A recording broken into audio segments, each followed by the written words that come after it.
So for my RTI meeting, I went to Mitchell School Elementary in Georgetown ISD, and the RTI meeting consisted of 3 to 4 general education teachers, one special education teacher, one RTI specialist, and one dyslexia specialist. The way it was formatted was the structure was very relaxed and more informal than I anticipated, and they went through the students. There was about 5 or 6 students. They were all in third grade. Through a pile of papers that were on the desk, and they would pick up a piece of paper, read the student's name, and then talk about them. So the first thing I noticed was that the structure was very informal. They only had 60 minutes for the entire RTI meeting, and they didn't structure it for 10 minutes each for each student because there were 6 of them. Instead, they spent 20 minutes on the first student, let's name him Jack, and then they spent 10 minutes on the second student, and then about 5 minutes on the last few students. So one thing that kind of bothered me at the beginning was that they spent so much time talking about the first student, Jack, and then they just rushed through the other students after they realized they went over time with him. So I think that the RTI meeting should have been more structured in regards to this. Um, Next thing I noticed was that when they were discussing Jack, they look at the data points first, as they did with every student, and they discuss the data points on his test scores. But then right after they were done discussing data points, about like 5 minutes, then they started to talk about his personality. They started to discuss his emotions, his immaturity, as stated by the teachers, and how he acted with his peers and his teachers. And then they use this to base what intervention and what they want to do next with him, deciding if they want to test him more.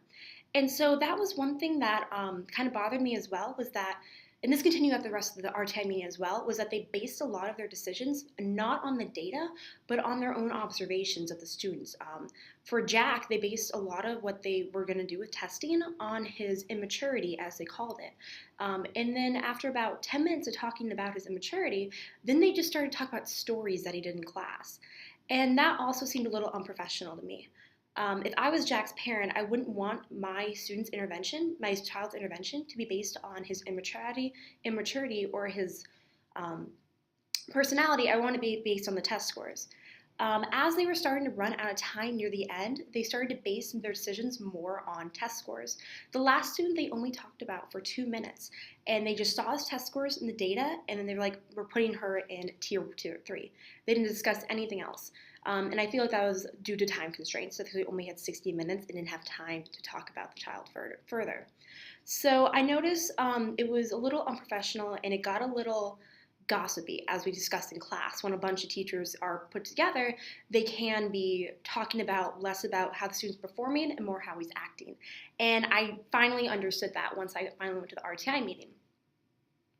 The next thing that made me kind of I noticed during the RTI meeting was that the teacher stated that sometimes the grades don't matter for the students because even though some students might have A's or B's in the students' classrooms, when they're given their first assessment, they do poorly on it. They get 40s and 50s.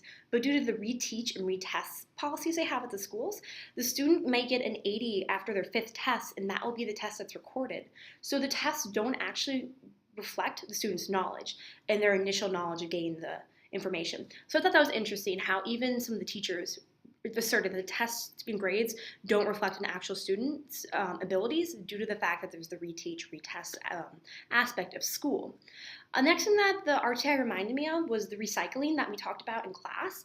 I noticed that some students, when they're all in 3rd grade, and on the data that was reflected, they did really well on a 2nd grade level and they were above average. But then when the data went to 3rd grade, when they're placed back into the 3rd grade interventions, the data would plummet and it was go down. And it reminded me of the recycling that we talked about, where students would struggle in tier 1, then go to tier 2 in order to get their intervention, and they would go up to back up in ability, but then they go back to tier 1 and go down again. So it really helped me understand how that is put into motion and how recycling is very common. A lot of students, I think 3 out of the 6, had this and reflected in their data.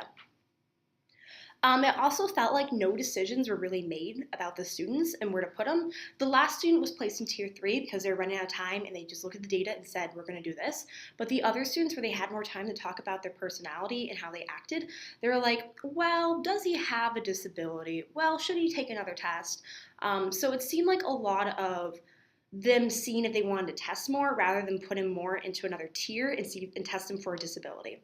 Another thing I noticed was that the special education teacher was asking the general education teachers if a student had a certain disability or not, even though the record didn't say they did. And the special education asked, well, do you think this person has dyslexia?